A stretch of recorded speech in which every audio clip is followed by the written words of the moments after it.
Good morning, everyone. So, like many of us, I gained way too much weight over the holidays. And so now it's time to take charge. For breakfast, I'm going to be making a smoothie. I have bananas, strawberry, spinach, and kale. So I'm going to first go ahead and put that in my mixing bowl. And I have NutriBullet because I like NutriBullet. I think it blends it really well.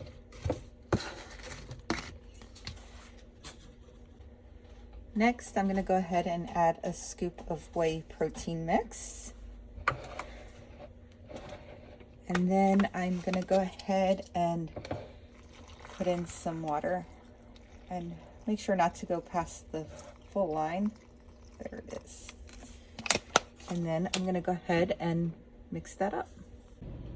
It's now all blended and it's a little liquidy. If you like yours a little thicker, you could add ice.